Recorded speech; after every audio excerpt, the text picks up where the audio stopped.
MRI ഈ normal room ടെമ്പറേച്ചറിൽ maintain ചെയ്താൽ അതിന് കേടുപാടുകൾ സംഭവിക്കും. അതുകൊണ്ട് അധികം സമയം നമുക്കൊരു 48 മണിക്കൂറിനപ്പുറത്തേക്ക് ആ നിലയിൽ ആ മെഷീൻ കീപ്പ് ചെയ്യാനായിട്ട് പറ്റില്ല. അപ്പോൾ UPS ഇതിൽ നിന്ന് ഡിറ്റാച്ച് ചെയ്തുകൊണ്ട് നേരിട്ട് നമ്മുടെ ഇലക്ട്രിക്കൽ കണക്ഷൻ കൊടുക്കുമ്പോൾ അത് MRI നമുക്ക് സ്കാൻ കഴിഞ്ഞില്ലെങ്കിലും ഒരു 2 ദിവസം, അതായത് പാരലൽ ആയിട്ട് ഫിലിപ്സ് UPS സംവിധാനം ഒരുക്കുന്നതിന് വേണ്ടിയിട്ട് ശ്രമിക്കുന്നുണ്ട്. അവിടെ 2 ദിവസം മെഷീൻ കേടില്ലാതെ സംരക്ഷിക്കുന്നു ഉറപ്പാക്കാൻ വേണ്ടിയിട്ട് അവർ ശ്രമിക്കുന്നു. ഈ മെഷീൻ MRI സ്കാനിങ് മെഷീൻ ഫിലിപ്സിൻ്റെയാണ്. അവർക്കാണ് ഇതിൻ്റെ ചുമതല. ഈ UPS റൂമിൻ്റെ ഉൾപ്പെടെയുള്ള അവിടുത്തെ UPSൻ്റെയും പാനൽ ബോർഡിൻ്റെയും ബാറ്ററികളുടെയും ഒക്കെ ചുമതല അവർക്കാണ് ഉള്ളത്. അവരുടെ നിയോഗിച്ചിട്ടുള്ള ഒരു ഏജൻസിയാണ് ഇതിൻ്റെ മെയിൻ്റനൻസ് നടത്തുന്നത്. ഓരോ 6 മാസവും ഇതിൻ്റെ മെയിൻ്റനൻസ് നടത്തുന്നുണ്ട്. ഈ 6 മാസത്തിനുള്ളിൽ അവർ നടത്തിയിട്ടുണ്ട്. നമ്മൾ അതിൻ്റെ റിപ്പോർട്ട് ബയോമെഡിക്കൽ എഞ്ചിനീയർ സൂക്ഷിച്ചിട്ടുണ്ട്. നമ്മളൊന്ന് അവരിവിടെ കാണിക്കുകയും ചെയ്തു. പക്ഷേ സാങ്കേതികമായ പരിശോധന ഇതിൻ്റെ ഭാഗമായിട്ട് നടത്തും. അതുകൂടാതെ മെഡിക്കൽ കോളേജിൽ PWD ഇലക്ട്രിക്കൽ വിഭാഗത്തിൻ്റെ ഒരു യൂണിറ്റ് ഉണ്ട് നമുക്ക്. ആ യൂണിറ്റിൻ്റെ ഇന്നലെ ഡ്യൂട്ടിയിൽ ഉണ്ടാകേണ്ട വ്യക്തി അവിടെ ഉണ്ടായിരുന്നു. പിന്നെ AEമാരുൾപ്പെടെ ഈ മീറ്റിങ്ങിൽ പങ്കെടുത്തിരുന്നു.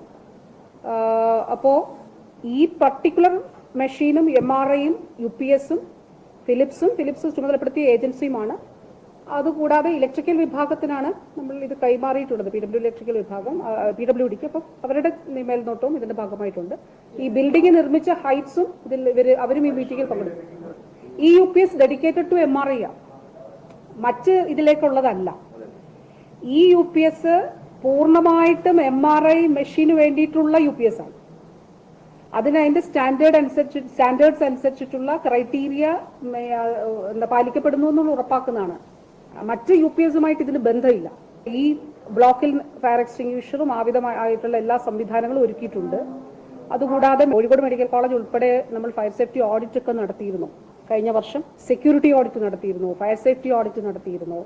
അപ്പോൾ ഏതെങ്കിലും തരത്തിലുള്ള ഗ്യാപ്പുകൾ ഉണ്ടെങ്കിൽ അത് കണ്ടെത്തുന്നതിന് വേണ്ടിയിട്ടാണ്. അപ്പോൾ ഇന്നലെ ഒരു അപകടം ഉണ്ടായപ്പോൾ എല്ലാവരും ഒരുമിച്ച് പ്രവർത്തിച്ച് ആ ഒരു സാഹചര്യത്തെ നേരിടാനായിട്ട് ശ്രമിച്ചു.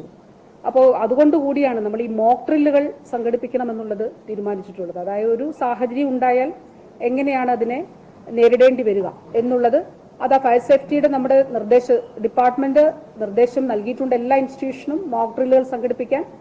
അപ്പോൾ അങ്ങനെ ഇങ്ങനെയുള്ള സാഹചര്യങ്ങളെ നേരിടുവാൻ എല്ലാവരും പ്രാപ്തമാക്കുക എന്നുള്ളതാണ്. പക്ഷെ ഇന്നലത്തെ സംഭവത്തിൽ എല്ലാവരും നല്ല ഒരു ഏകോപനത്തോടെ പ്രവർത്തിച്ചു എന്നുള്ളതാണ് കാണാനായിട്ട് സാധിച്ചിട്ടുള്ളത്.